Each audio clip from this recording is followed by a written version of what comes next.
కర్మ, పునర్జన్మ ఈ పదాలు వినగానే మనం యాలలోకేమొస్తుంది?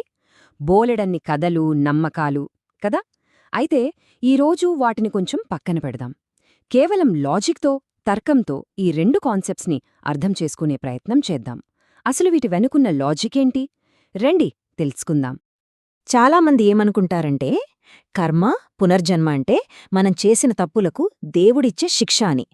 ఒక కాస్మిక్ పనిష్మెంట్ సిస్టమ్ లాంటిదన్నమాట. కాని నిజంగా అంతేనా? ఇది కేవలం శిక్ష వేసే వ్యవస్థేనా? లేకపోతే దీని వెనుక ఏదైనా లోతైన లాజికుందా? ఈ విశ్లేషణలో మనం సరిగ్గా ఈ అపోహనే తొలగించబోతున్నాం. అందుకే మన అప్రోచ్ ఎలా ఉండబోతోందంటే భయాలు, ఊహాజనిత కథలు, గుడ్డి నమ్మకాల నుంచి మనం బయటికొస్తాం. దానికి బదులుగా తర్కం, కొన్ని సింపుల్ ఉదాహరణలు మరియు స్పష్టమైన అవగాహనతో ముందుకు వెళ్తాం. సమాధానాలు వెతుకుదాం, అంతేకాని ఊహించుకోవడం కాదు. సరే, మొదటగా కర్మ గురించి మాట్లాడుకుందాం. అసలు కర్మ అంటే ఏంటి? దీని మూలం మీకు తెలుసా? చాలా సింపుల్. అదేంటంటే కార్యకారణ సూత్రం. అంటే ప్రతి యాక్షన్కి ఒక రియాక్షన్ ఉంటుంది, అంతే. చూడండి, కర్మ అంటే ఏదో పెద్ద కాంప్లెక్స్ ఫిలాసఫీ అనుకోవద్దు. దీని అసలు అర్థం చాలా స్ట్రెయిట్ ఫార్వర్డ్. సంస్కృతంలో కర్మ అంటే సింపుల్గా క్రియ లేదా పని, అంతే, అంతకు మించి ఏమీ లేదు. ఇది చాలా ముఖ్యమైన పాయింట్. బాగా గుర్తుపెట్టుకోవాలి. కర్మ అనేది ఏదో మతం కనిపెట్టిన రూల్ కాదు, అస్సలు కాదు. ఇది ప్రకృతి నియమం, లా ఆఫ్ నేచర్. ఎలాగైతే నిప్పు ముట్టుకుంటే కాలుతుందో, విత్తనం వేస్తే మొక్క వస్తుందో అలాగే ఇక్కడ ప్రకృతి జడ్జిమెంట్ ఇవ్వదు. అంటే ఇది మంచి పని, ఇది చెడ్డ పని అని తీర్పులు చెప్పదు. అది కేవలం ఫలితాన్ని ఇస్తుంది, అంతే. అయితే ఈ కర్మ ఎలా క్రియేట్ అవుతుంది? సింపుల్. రెండు స్టెప్స్. ఒకటే మన ఉద్దేశ్యం, అంటే ఇంటెన్షన్. రెండు మనం చేసే పని, అంటే యాక్షన్. ఈ ఉద్దేశ్యం, పని రెండూ కలిసినప్పుడు ఒక ఫలితం వస్తుంది, అదే రియాక్షన్. ఇదే కర్మ వెనుక ఉన్న బేసిక్ ప్రాసెస్. మనం జనరల్గా మంచి కర్మ, చెడు కర్మ అని మాట్లాడుతూ ఉంటాం కదా. కాని ప్రకృతి దృష్టిలో మంచి చెడు అనేవి లేవు. దానికి తెలిసింది ఒకే ఒక్క రూల్: బ్యాలెన్స్, సమతుల్యత. ఎప్పుడైనా సరే ఒక యాక్షన్ వల్ల ఈ బ్యాలెన్స్ దెబ్బతింటే ప్రకృతి దాన్ని మళ్లీ సరిచేయడానికి ట్రై చేస్తుంది. ఆ సరిచేసే క్రమంలో వచ్చే ప్రభావమే మనకు తిరిగి వస్తుంది. ఓకే, ఇప్పటివరకు కర్మ అంటే ఏంటో చూసాం. యాక్షన్ అండ్ రిజల్ట్ బావుంది. మరి దీనికి, పునర్జన్మకు మధ్య లాజికల్ కనెక్షన్ ఏంటి? ఇప్పుడు అది చూద్దాం. ఇక్కడే ఒక చాలా లాజికల్ క్వెశ్చన్ వస్తుంది. ఆలోచించండి. మనం చేసే ప్రతి పనికి ఫలితం వెంటనే వచ్చేస్తుందా? రాదు కదా. కొన్నిసార్లు రావచ్చు, కొన్నిసార్లు రాకపోవచ్చు.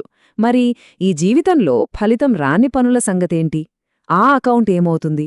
ఆ అసంపూర్ణంగా ఉన్న లెక్క ఎక్కడికి పోతుంది?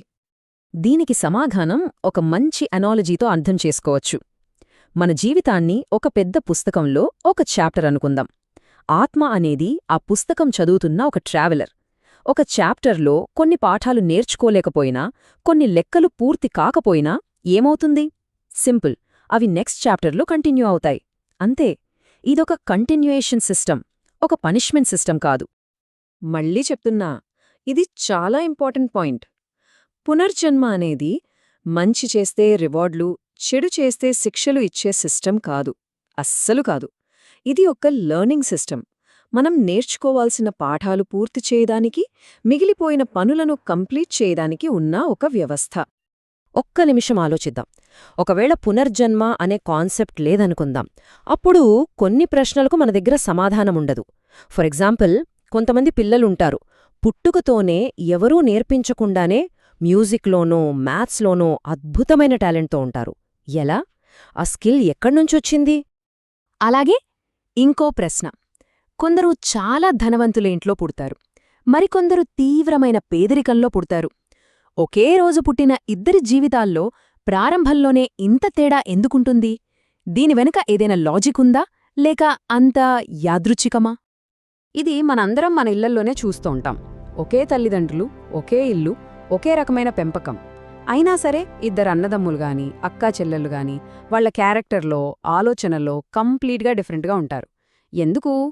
పునర్జన్మ సిద్ధాంతం ఈ తేడాలకు ఒక పాజిబుల్ ఎక్స్ప్లెనేషన్ ఇస్తుంది. ఓకే, థియరీ అంతా బావుంది. కర్మ, పునర్జన్మ లాజికల్గానే అనిపిస్తోంది. కానీ ఈ సైకిల్ నుంచి బయటపడటానికి ఏదైనా ప్రాక్టికల్ మార్గం ఉందా? ఉంది. అదే కర్మయోగం. అసలు కర్మయోగం అంటే ఏంటి? చాలా సింపుల్గా చెప్పాలంటే ఇది కర్మబంధం నుంచి ఫ్రీడమ్ పొందడానికి ఒక దారి.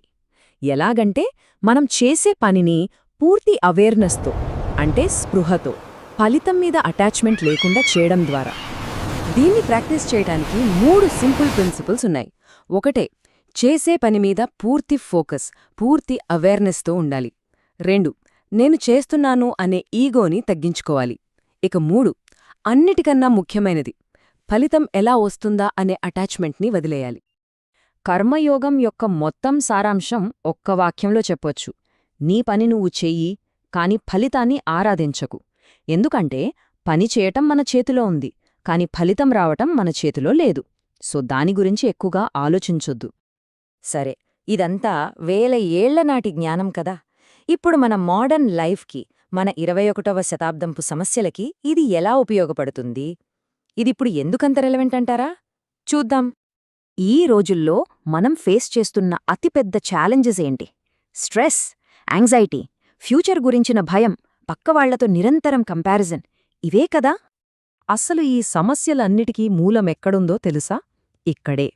మన కంట్రోల్లో ఉండేది ఏంటి? కేవలం మనం చేసే పని, మన యాక్షన్ మాత్రమే. మరి మన కంట్రోల్లో లేనిదేంటి? ఫలితం. అది ప్రకృతి కంట్రోల్లో ఉంటుంది. మనం ఎప్పుడైతే మన కంట్రోల్లో లేని ఫలితాన్ని కంట్రోల్ చేయాలని చూస్తామో అప్పుడే అసలు స్ట్రెస్ మొదలవుతుంది. ఒక్కసారి మన చేతిలో ఏముంది, ఏది లేదు అనే క్లారిటీ వస్తే చాలు, ఆటోమేటిక్గా అనవసరమైన స్ట్రెస్, యాంగ్జైటీ, భయం అన్నీ తగ్గిపోతాయి. లైఫ్ చాలా స్మూత్గా, తేలికగా అనిపిస్తుంది. సో ఫైనల్గా ఈ మొత్తం డిస్కషన్ నుంచి మనం తీసుకోవాల్సిన మెయిన్ టేకవే ఏంటి? 2 పదాలు: రెస్పాన్సిబిలిటీ మరియు ఫ్రీడమ్, బాధ్యత మరియు స్వేచ్ఛ.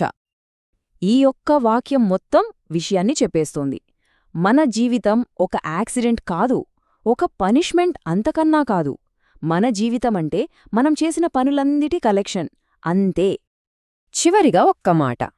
ఈ అవగాహన మనకొక రకమైన స్వేచ్ఛనిస్తుంది.